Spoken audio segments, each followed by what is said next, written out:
This is Tea with Botha. Welcome to another episode of Tea with Botha. We are today joined by a human rights activist and advocate, Advocate Tseliso. I'm going to ask him to tell us more about him, who he is, where does he come from, what does he do, and we will explore lots and lots of other, I think, important issues that are relating to his work and to who he is. Advocate Tseliso, welcome, Dad. Thank you for making time. Really appreciate it. For the invitation. Oh, thank you so much, Dad. Who is Tseliso? Tseliso Thipanyane is a South African, born in Wesselshoek, Free State, many years ago. And then... That's Kwakwa? Kwakwa. Then the family moved to Pietermaritzburg, where my father worked for African Enterprise as a religious person in a religious NGO with Michael Cassidy. Then I moved to Lesotho to study, when I was 5. Did my LL.B and LL.B in Lesotho. Then when Mandela got released from jail, then I came back to South Africa. And then I worked at the University of Natal in Pietermaritzburg as a researcher at the Center for Criminal Justice.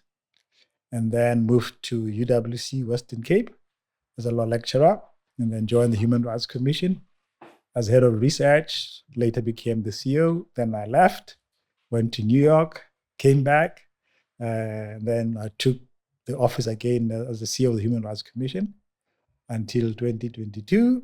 Then I left, joined the Department of Justice for 3 months, then joined the Office of the Chief Justice up until December last year as the head of legal services. And what has been your experience with the Human Rights Commission? Or before you go there, what were you doing in the US? I accompanied my wife then, who was working for the UN. So I did bits and odds. I lectured at the University of Columbia for 2 years in the law school. I also taught African politics in a college in New Jersey called Ramapo. Then general consultancy work. I also did some work in radio as a radio producer for a program called Afrobeat. And also helped to set up an association of South Africans in the US. In the US? Yeah. And what has been your experience with the South African Human Rights Commission? Your first instinct was a researcher? Yeah, but the beginning it was quite exciting, really. I mean, I was privileged, I think, to have worked under giants like Bani Pichana, many others, to set up the Human Rights Commission from 1996. Then I left around 2005. 2009. Then I moved as head of research. I became a deputy CEO. Then I became an acting CEO. Then I became a CEO of the Human Rights Commission. That was really a privilege to help to set up an institution like that and really work hard to try and promote and protect human rights. So I think that was my best career stint in human rights issues. That's actually where I really got grounded as a human rights activist. Apart from, of course, a political work background, which I was involved in when I was young in Pietermaritzburg. I was a member of the DCO, my D1 Youth League, which was sort of an ANC cell giving us political education. And of course, I was also in Lesotho, Roma. I was in Lesotho when the South African Defense Force bombed ANC people. I'm the comrades in Lesotho then, where over 50 people died. So I guess, all those basically interested me in human rights. And before I joined the Human Rights Commission, I was actually working in Pietermaritzburg between 1994 as a research on political violence. In Natal, where over 11,000 people died. because of the political violence which happened there. Incidentally, my LL.B dissertation was actually on faction fighting. Faction in fighting. Natal. So that was just a natural progression into Pietermaritzburg, apart from it being my home anyway. So when I came back, that was the first place I thought I could work, coming from Lesotho after many years. So you did that work in the Human Rights Commission, and then you went to the Office of the Chief Justice. Yes. Yeah. What were you doing there? You worked with Chief Justice Zondo, former Chief Justice? Well, the Office of the Chief Justice is a government department which assists the judiciary. So I was appointed on contract, and I was the head of legal services for the 18 months I was there. And your work entailed what? Basically giving legal advice, giving legal support to the organization. Whenever there are issues which require legal advice, that's what I was in charge of with other colleagues. What was your highlight? First, let's start with a highlight with the Human Rights Commission. Well, I guess joining the commission, working with the likes of Bani Pijana, Brigalia Bam, Helen Suzman, and many others was quite fascinating in the sense that, here's an institution which was meant to hold government to account in terms of human rights. And I was head of research for 8 years. And our mandate was to monitor how government performs in human rights. We had to write reports.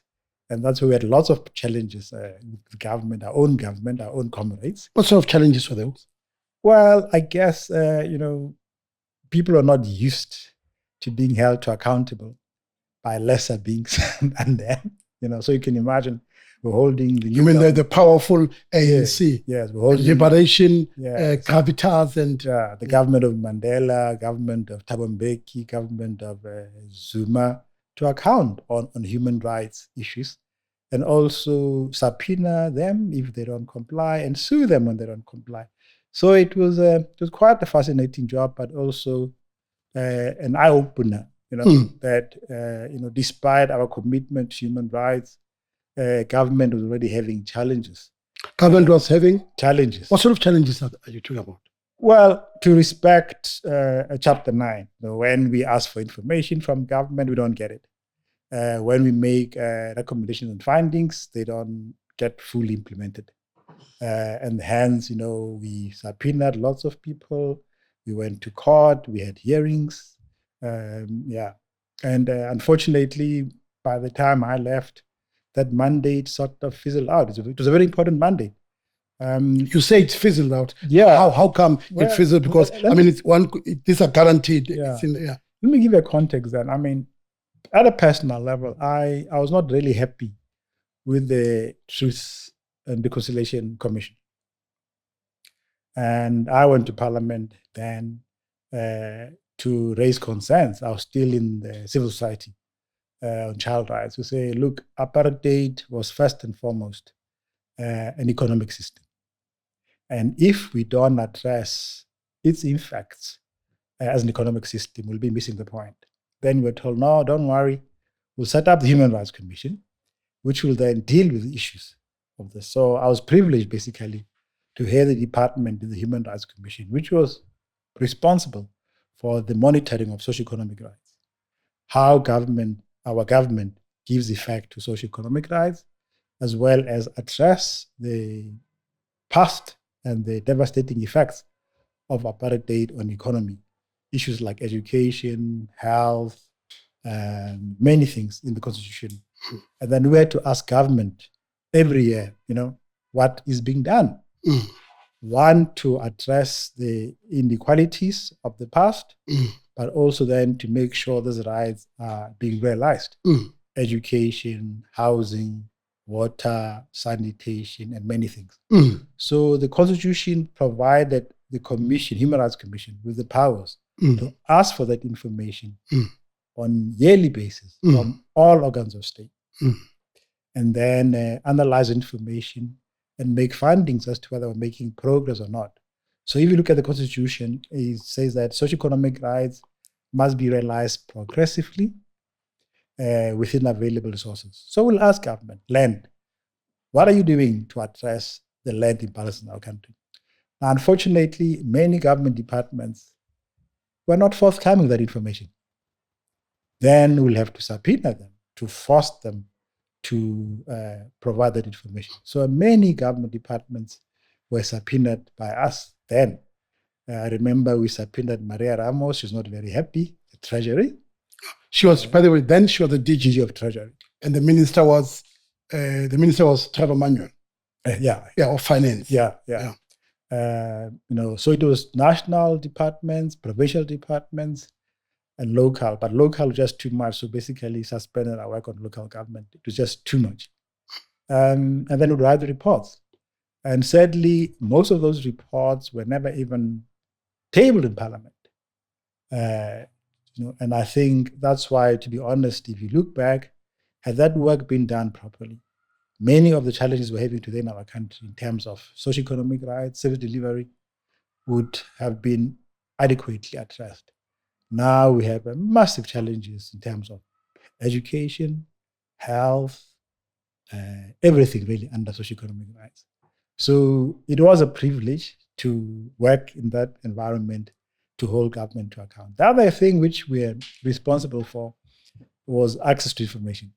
I mean, you are quite aware that, without information, the public cannot hold elected representatives and government to account. So the Constitution provided for the passing of an act, PAIA, the promotion of access to information, which then was the responsibility of the Human Rights Commission. And that also fell under my responsibility. So every year we were required to ask government departments, how have they dealt with requests from the public for information? Again, that was a problem. I think that was even worse than the socio-economic rights. We'll go to Parliament every year to show that most organs of state are not even reporting to us on how they deal with requests for public information. As you are aware, in terms of the Constitution, all South Africans have the right of access to information held by the state. It belongs to them, except where the law does not allow for that information. And therefore, the Act required every year that government departments must report to the Commission as to how they've dealt with the requests from the public.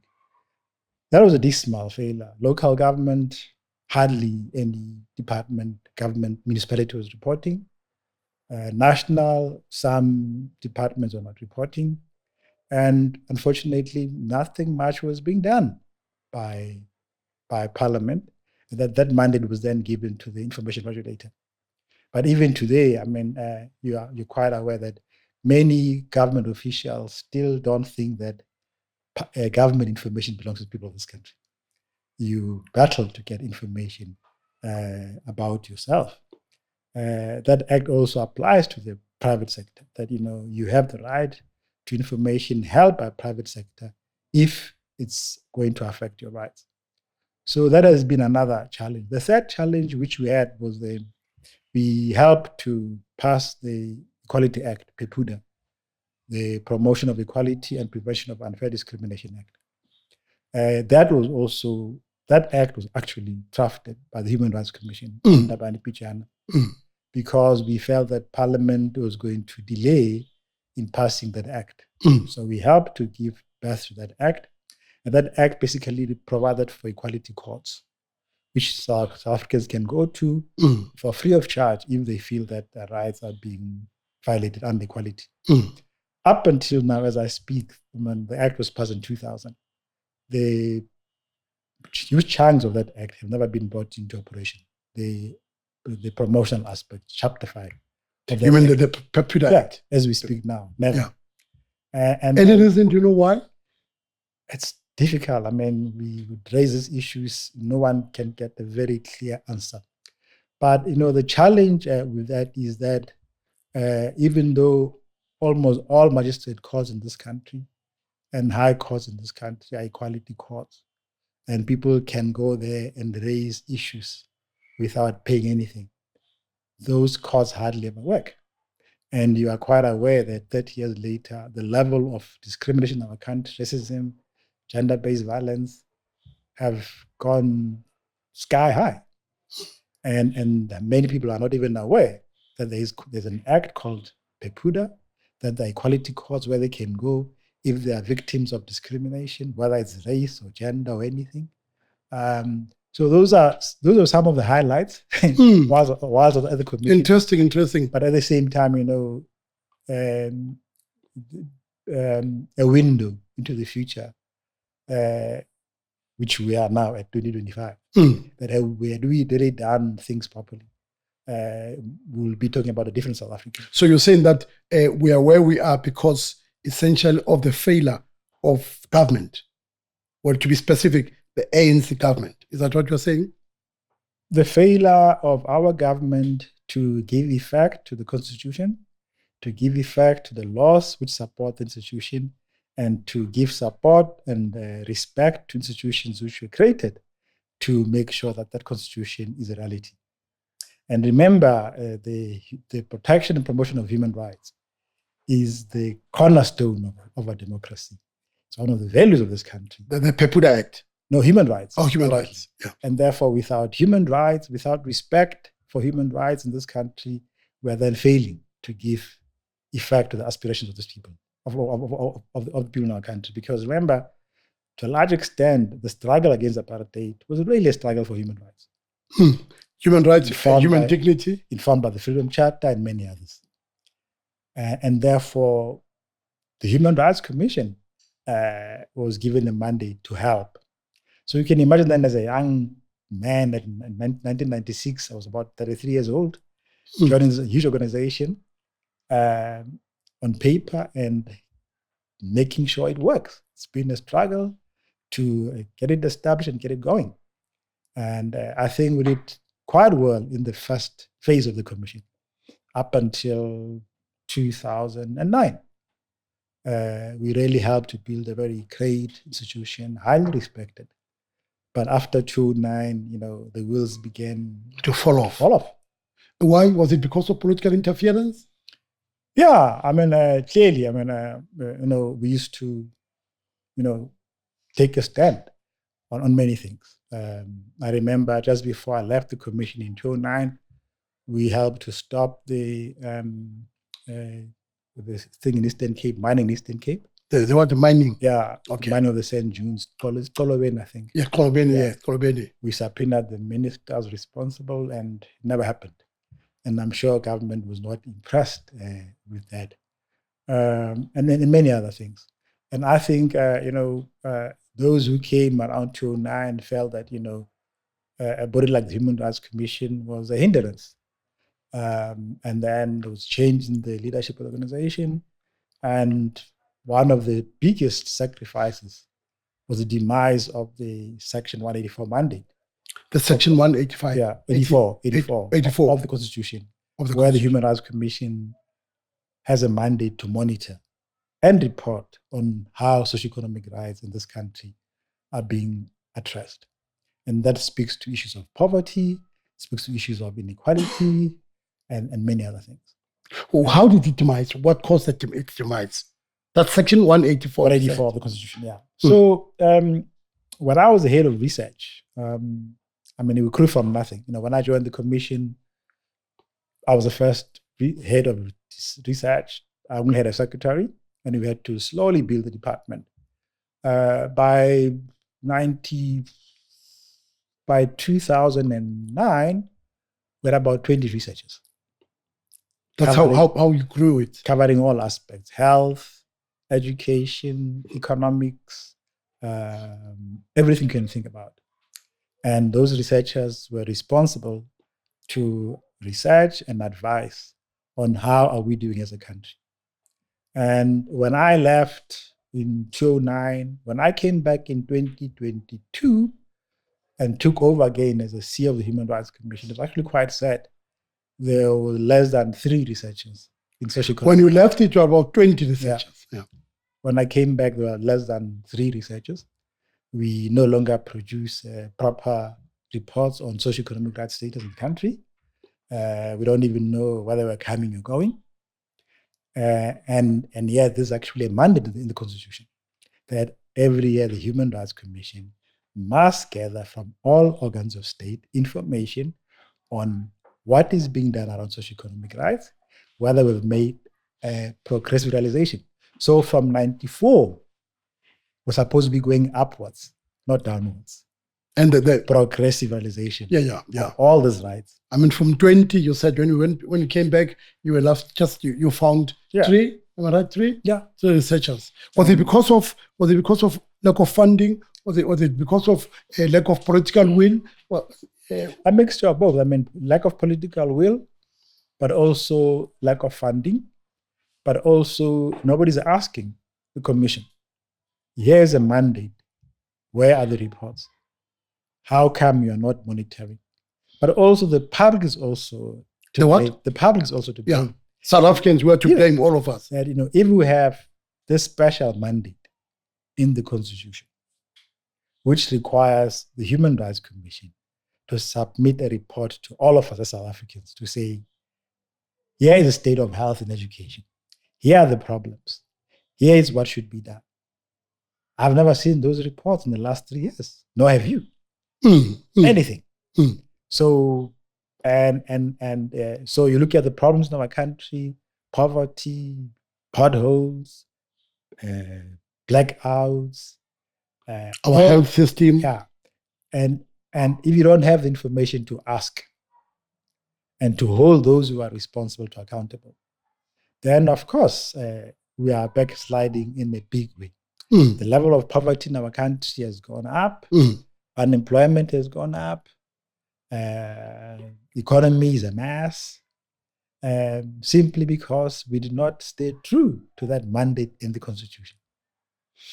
So you would say, when you look back, or as you speak now, the Human Rights Commission as a Chapter 9 institution is failing South Africa, or are South Africans failing it in not ensuring that it puts pressure on them to execute its mandate? Well, there are many levels of failure. One could say the Human Rights Commission itself has failed to execute that mandate properly. The state has failed to give the Human Rights Commission adequate resources to ensure that mandate is done. Parliament has not held the Commission to account for execution of that mandate. And the citizens of this country have not held the people they elect into power to explain how come a provision in the Constitution is not being carried out. So all of us have failed. Yes. So there are levels, different levels of accountability and responsibility. How do we remedy this? Well, I guess one could start by saying the public needs to understand that, the sole reason for the existence of any government is to effect human rights. And if that government is failing to effect human rights, the public must stand up and demand answers. So I think what has happened in the last 30 years, the public itself has not done enough to hold elected representatives and appointed officials to account. You look at Mandela's era, Becky's era, it's been a downward slide. It's not what... You mean from them? Yeah. To where we are now? Yeah. This is not... Remember, as I was saying earlier on, the struggle against apartheid was a struggle for human rights. The Freedom Charter is very clear about the expectations of South Africans as far as human rights are concerned. There shall be work, there shall be education, there shall be health, and all those things were put into the Constitution. So you're saying that active citizenry is responsible for this? Definitely. Is it not because, and I would like your thoughts on this, that whistleblowers, people, Babita, yes. People, if you talk about active citizenry, here's someone who is able to identify, is able to see that there is corruption there. There is lack of service delivered. But this person then looks back and say, look, do I want to be a statistic? Do I want to be Babita? Do I want to be? I think it's Tembani. There's a guy. You remember? Is it Kaka who used to be the ANC Youth League Secretary General, who was killed in KZN. Yeah. Save houses that are not working. Yeah. Whistleblowers feeling vulnerable. So I'm just saying that don't you think that lack of active citizenry it's because of how people look back and say, look, do I want to be killed? Do I just want to be a statistic? What do you think? Do you think is there a link between what we're facing with in this country and what has happened to whistleblowers? No, definitely. I mean, let me put it like this. So if you look at the Constitution, the preamble, as well as Section 1 of the Constitution, which talks about the values which inform our democracy. Apart from human rights, there's the value of responsive governance, accountable governance, open governance, and transparent. And therefore, the right of South Africans in a democracy, we say democracy is government of the people, by the people, for the people. So if it's a people's government, the people can only be able to hold that government to account, if they know. And then, and to promote all the values of transparency and accountability, we then had the Access to Information Act, informed by the right to access to information. And then in 2000, we passed the Protected Disclosures Act, PDA, which basically says that whistleblowers, who are very crucial, in being the eyes and ears of the community to raise awareness where there are problems, should not be victimized. That act was adopted in 2000. It's now 2025. And the Human Rights Commission was one of the bodies which was entrusted with protection of whistleblowers, Public Protector, Gender Commission, the AG. In the last 25 years, that act has really not been implemented properly. That act has got many flaws, and as a result, whistleblowing in this country has become a liability for many people. On the other hand, it's a very important function. If you take Babita's case, we are told that Babita helped to expose close to R1 billion of corruption in the Tempe's hospital. Yeah, and then she was killed for that. Yeah. And up until now, we don't know who was behind the people who ordered the assassination. Not the people that were sentenced. The actual killers were caught. They were caught. The people who paid the mastermind. Up until now, they have not been. And this has been the problem in our country for most whistleblowers, that you whistle in order to, as an act of good citizenship, as an act of being an active citizen, being responsible and caring about what happens in your country and your government.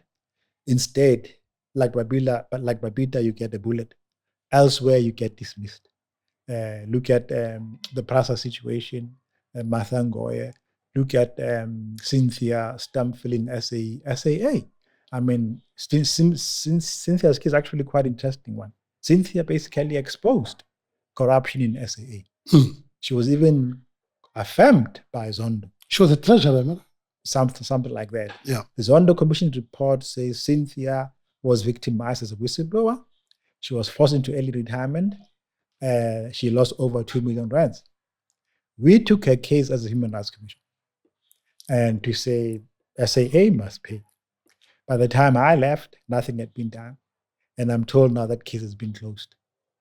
And as we speak, Cynthia never got justice. Martha Ngoye is still languishing there after everything. After numerous cases that she has won, by the way. Yeah. And as we've heard now, the chairperson of Prasa then has now been found guilty of misconduct. Kamatlagane, No, the judge. the judge, or Makubena. Yeah. Am I right? Yeah. Anyway, we'll hear whether the Judicial Service Commission will endorse the finding, but they Cynthia. So unfortunately, due to our own failures as a state, as parliament, as organized formations, we've not done enough to protect whistleblowers. I mean, let's go into the crime world. The police cannot solve most of the crimes without public support. That's whistleblowing. But if we don't then encourage... But how do there are instances when that's Tseliso? How do you give information to the police when in fact there were instances where the police themselves would tell, or there are allegations that police will tell the alleged culprits or criminals? Yes. I mean, talk about the confidence. Yeah, one clear example of the challenges then of whistleblowing is this guy, of Zama guy, who has disappeared recently. The guy who was arrested, Stilfontein, and then disappeared. Now, who's alleged to be a mastermind? Yeah. Now, how does a person like that disappear in a country? Somebody's looking after him. Somebody's giving him food.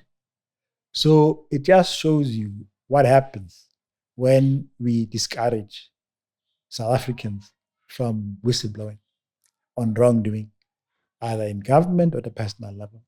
So the Whistleblower Act, PDA, we have made recommendations that the act must be amended and strengthened in order to encourage whistleblowers, in order to support whistleblowers, and also to criminalize victimization of whistleblowers. But unfortunately, as we speak, much of the victimization of whistleblowers is done by the very same state which has been mandated to protect and promote human rights. How so? Can you say more? Because all the examples of whistleblowers I've given you are victimized by the state. You mean Cynthia, Martha, Babita, and whatever. And therefore, it also explains then why 25 years later, nothing much has been done to strengthen whistleblowing, to encourage whistleblowing. So if you are living in a municipality and you have a municipal manager, there's sewage running down the road, there's no collection of rubbish, nothing's happening, potholes. Now, these things happen because South Africans no longer feel the need to go and complain about these things, either because they get frustrated or when they complain, they get victimized. Now, unfortunately, we don't know the extent of the victimization of whistleblowers in our country.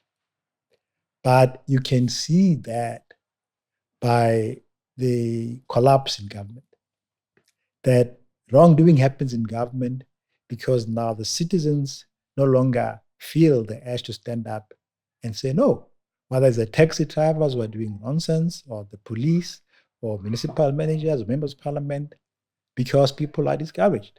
So actually, you're asking what needs to be done. We really need to promote activism by citizens. The way our people stood up against apartheid, we need that, because honestly, at this point in time, the country is falling apart. And it can only be saved by the citizens themselves, again. And therefore, whistleblowing is a very important mechanism to allow citizens to speak out against corruption. Let's look at the case of the National Commission, where the lotto, remember, lots of monies were stolen there. And most of the people who were whistleblowers were fired. Oh, others, they were fired. They lost their jobs. They lost their lives. Yeah. And it's taking long for, that situation to be corrected. I heard recently now that they're going to try and look into how they can re-employ them and compensate them, blah, blah, blah, blah. And when I was in SAHRC, we took a case against AIM. That's your other organization. Yes, the Southern African Institute for Responsive and Accountable Governance. we were focusing a lot on whistleblowing. So if you remember Bain, the guys who were blacklisted. Yeah, I mean, they say, Yeah. you mean, you're not talking about the guy who wrote the book, I mean, the collusion. Yeah. The guys who were blacklisted for helping to undermine SARS and many others. That's the era of Moyane. Yeah. So the whistleblowers in SARS were fired by Moyane and company. They were at home for 4 years. They lost everything. Then 4 years later, the court ruled that the dismissal was unfair, and they were badly treated as whistleblowers. Then, surprisingly, the current commissioner of SARS wants to appeal. So we wrote to them and said, "There's no way you can keep Sweater. Yeah, there's no way you are further victimizing whistleblowers." Unfortunately, sanity prevailed, and those two ladies went back to their jobs 4 years later. Now you can imagine then, had it not been of whistleblowers, where would SARS have been today? And that's how crucial whistleblowing is. Unfortunately, without being very crude, I think sometimes we expect the fox to look after the chickens. Oh yeah. So we expect, quite impossible. Yes, we expect those who are involved in corruption, in criminality, to protect those who are calling out against criminality and corruption. Yeah, which brings me to, so would you agree with me that there's no hope for whistleblowers in this country? If you say that when it's Tseliso, look, they get killed. And I said earlier, how do you point out to someone who says, look, Mbuyiselo, or what do you say, Mbuyiselo, you know wrongdoing, we want you to go, and what do you do when then this person points out and say, look, do you want me to just, and I've said it earlier, do you just want me to be a number? Yeah. How do you retort? How do you answer that person? Yeah. Well, I do have hope, it was like under apartheid, it really looked impossible. I remember I was still young, but we had hope that change will happen. And I still have hope that South Africans, after being mesmerized for a long time, now realize that, listen, they have to take matters into their own hands and to protect the country, to protect human rights. And I think, the last elections do show that South Africans are now beginning to open their eyes and say, listen, we are not going to support or put into power those who do not uphold our rights, those who are not acting in the interest of the country. And therefore, I really have hope that, South Africans, upon realizing the mistakes they've made, allowing the fox to come into the chicken pen, they need to stand up and protect the chickens. And I think there's lots of activism going on. But also, look, it's not a hopeless case. Where there are good people in government, in all aspects of government. It's just a matter of those good people standing up and saying enough is enough.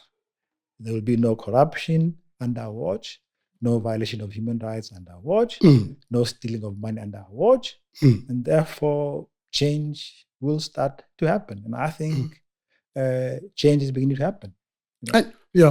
Whilst we talk about change and about hope, should we be having the Stilfontein saga, what had happened there? You spoke earlier about this guy escaping the so-called mastermind. That kingpins that you and I have not spoken about, we don't know. When you say that there's hope, whistleblowing, the Disclosure Act you spoke to, I mean the human rights issues and problems that you alluded to. So when I advocate, do you think Stilfontein should have happened? No, it should not have happened at all. It's actually a very bad indictment on our government. Why do you say this? Well, over 100 people have died. But then the retort is up. These people are illegal. They're not all illegal, number one, as we now know. Secondly, some actually are victims of human trafficking, as we now know.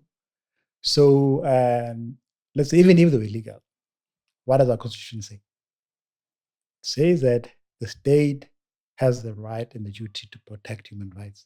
So what we should have done is minimize, address issues of illegal mining. Two, those who are breaking the laws must be arrested and be dealt with. You don't leave them in a hole to die and you say, we'll smoke them out. Now we have a situation here where close to 100 people have died. And who will be responsible for those deaths? But what do you say to people who say, but hold on, when you do all of these things, when you don't smoke them out, you are in fact promoting a criminality and illegality. You are actually, because others argue that too. I mean, they are, you even speak better than me. They are rights, but they are also responsibilities. Sure. That here are citizens who sometimes, the same people, there are allegations that they are involved in crime, they're involved in acts of violence. Now, you want the resources to be used to protect them, when in fact they are abusive towards the citizenry of this country who are legal here. What do you do? Are these resources, people argue, shouldn't these resources be better used somewhere? Sure. I mean, I think this probably calls for a bigger debate in this country. First and foremost, we are informed, we are led by the principles of Ubuntu, that we treat each other with humanity. Even if you are bad, we still treat with humanity. So nobody is saying that the illegal miners should not be dealt with. They should be dealt with for breaking the law. But the state has a responsibility to act properly as per the Constitution and Ubuntu. That if you say what is going down there is wrong and those people are breaking the law, then they must come out and be arrested.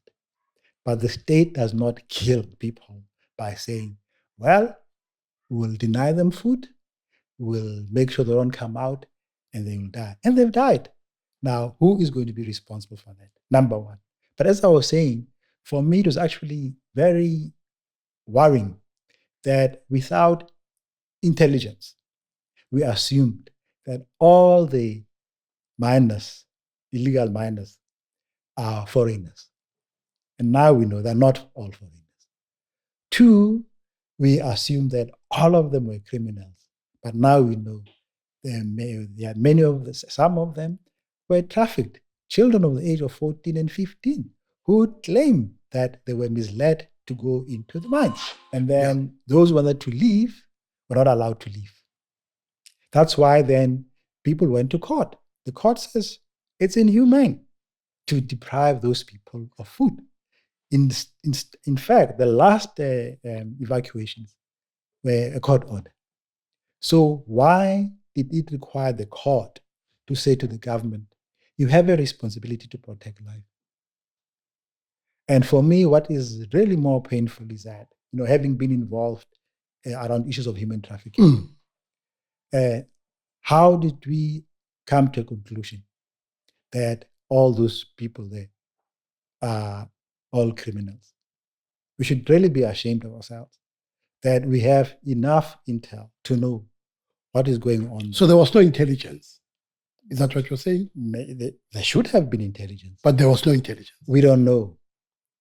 But are you not saying that the fact that we made conclusions that we now know are wrong, is that not proof? No, you see, as I'm saying, maybe there needs to be a wider discussion. The state should know what is going on in the country. The issue of Zama Zama is not a new thing. It's been going on for the last 15 years.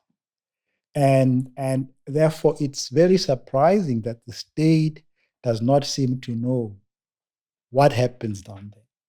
That there are people who are trafficked, that there are people who are forced against their will to work there, and that there are children there.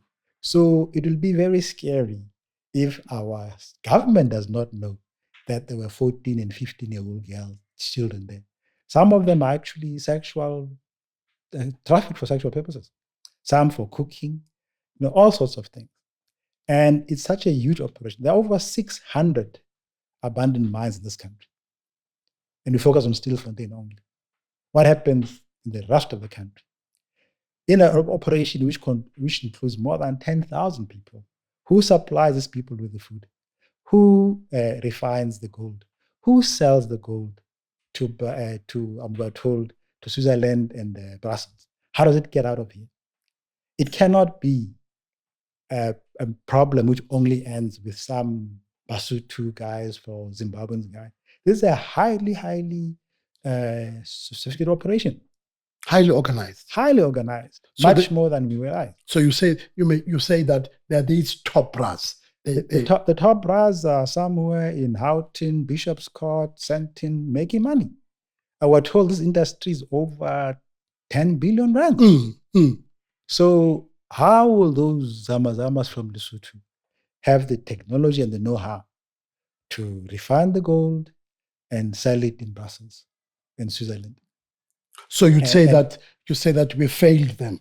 Yeah. So if the state allows an operation which comprises of more than 10,000 people, what are we saying about the mandate of the state? So you look at Section 205, the police have a mandate to detect crime, prevent crime, and deal with crime. So how did this thing happen under our watch for so long? One of the things, Tseliso, you spoke about was in our discussions about the Human Rights Commission, it's the people that in fact sacrificed for this freedom, who set up these institutions, the Chapter 9 institutions. All of them. You're saying that these were the same people that were not able to implement this. You said when you go to the portfolio committee, you come back. These reports were not discussed. They were not put into effect. What does that mean? What does that say? Does it mean that these are the same people who some paid the ultimate price, some died for this freedom, but these are the same people who, are you saying, who are speaking at the graves of those that sacrificed for this country? Yeah. Look, I think, one, we're probably naive. We never really believed that the people who sacrificed, our comrades who fought against apartheid, would go and behave differently.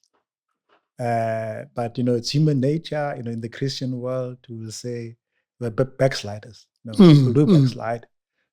People have taken an oath, but they do the opposite. The police have taken an oath that they'll protect the citizens, but we know what some of them do. At the family situation, a father will, allege to protect the family and children, but end up being an abuser and a violator of children's rights. So it's a human thing, and it's something which actually we should have been a little bit more attuned to. That human beings, we've seen it all over Africa. That those who fought against colonization end up becoming oppressors of their own people, but we thought we're different. And therefore, we didn't act immediately to stop this thing. And therefore, we need to realize this and then make sure that we have enough mechanisms when our comrades backslide, we can stop them. Because, as I was saying earlier on, that we do have an amazing constitution, amazing institutions, but 30 years later, things have collapsed in many aspects. And who is responsible? It's the very same people who fought against apartheid. It's the very same citizens who were fighting against apartheid. So there are two levels: those who were put in power, who collapsed everything, and those of us who are citizens who allowed the collapse to happen. Are we a failed state? We're a challenged state, but I don't think we're a failed state. This country has got deep, serious potential and depth, and I have a great hope in us, that the people who stood up against apartheid will meet this challenge and head on. It's taken long, 30 years, but I'm sure you're aware. This year going forward, I don't think the community is going to keep quiet when they see wrongdoing. So which also brings me to something you had spoken to earlier. I mean, when you spoke about the issue of the Stilfontein, I want to, in fact, it speaks to what you have just said now, even earlier. Now, there were organizations that you spoke about court judgments that, happened. And there were people in the, either in government or people who were aggrieved that, look, this group of civil society organizations that take in government to court, they are anti-revolutionary, they are Eurocentric, they are being misused, misled by, the West. These are people who don't like our progress. What do you say to such organizations faced with such rebuke? Yeah. Let me start by saying, it's human nature. Human beings tend to see things differently. Let's take the current case now of against the Chairperson of Eastern Cape. You've seen already the public's divided. There are some who... You mean the sexual harassment allegations against Andiswa Mango and Judge Justice S.L.B. Menenge? There are some who support the alleged victim. There are some who are against the alleged victim. But now on the issue of the Stilfontein, look... and the organizations. Yeah, for a long time, the public perception, largely fueled by the media, has always been that the Zama-Zamas are criminals and they're stealing our resources, full stop. So anybody who would appear to be fighting for their rights will be seen in a bad light. But now we know that there's a bigger problem, number one. But number two, the real criminals are those in Sandton and Houghton who are in those operations. Not much is being said about them. So I guess some people will be against the work of the NGOs, but it's the very same NGOs which got a court order, which forced the state to intervene. Now you can imagine if there had not been a court order, how many people would have died in Stilfontein. And those who are dead is not just the pure criminals. It's also those who are forced and misled into the mines. It's those who went there, South Africans, but there are no jobs. I don't know how many people have been in the mine to understand the terrible conditions which people live under. You live for 6 months out there with very little, comforts. I'm told a loaf of bread can cost about 100 rands. So there's massive exploitation. So basically the Zama-Zama issue from the other side is really an exploitation of the poor by criminals. And therefore society has been made to blame the criminals. It's a very shallow analysis. We need to understand the bigger problem. And therefore, I think now people are beginning to realize smoking them out was the most unfortunate statement, because now we're sitting with about 100 people who are dead. Some are children, some are South Africans, and how do they get there? So even the bigger picture, how then do you allow, let's say all Zama-Zamas were foreigners, how do they come into our country? How do they stay in our country for so long? And then who buys the gold? So as I'm saying, this probably needs a much bigger analysis. Unfortunately, for the longest time, most of us saw Zama-Zamas as pursuit to illegal mine workers, and they must be condemned. So anybody who doesn't help them is supporting criminality. Now we know better.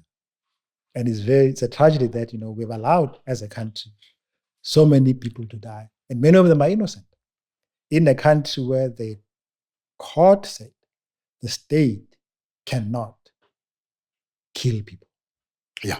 No, without reasons. Yeah, I hear you. By the way, you spoke about the media. You serve in the SABC board. Yes, I'm currently in the SABC board. Yeah. When were you appointed? April 23. So it's my second year now. Yeah. Any political interference? Are you getting calls from the Tuli House? Not under my calls. I don't get You don't know. You don't know. But don't know. as a board member of the SABC, Yeah. we've always made it very clear that SABC belongs to the people of this country. It provides information for the people of this country. It cannot play a political role, cannot be a mouthpiece of anybody. It's the people's organization to give them information to be able to hold anyone to account. That is the real SABC, not the other ones of people like Claudia and them. So your SABC, you will not get a call from the ANC Secretary General Fikile Mbalula to say, we don't like the contents of that news. We want you to have this president to come and speak there. Not under my watch. Well, I hope you are able to join us, or you were able to converse with us, because ours is that of a conversation, no holds barred conversation, as we drank tea with Advocate Tseliso. I hope that you not only enjoyed, but you felt encouraged that there's hope in this country, but also that you at home as a citizen, power is in your hands. And he has spoken about a lot of things. I mean, your vote matters. I mean, this country can change when you and I stand up to talk about things that impact on us and not wait for things to happen for us. Thank you for joining us. I look forward to you continuing to like us, to join us, and thank you so much. Once again, to Advocate Thipanyane for joining us, and thank you so much. And by the way, good luck with the work that you do. It can be easy to be a freedom fighter when you are no more a guerrilla, now fighting a different type of a war. We just want to thank you for availing yourself to share with us your wealth of wisdom. Thank you, Dad. Thank you, Dad. Thank you, man. Thank you. Thank you so much, man. Thank you. Thank you, Dad.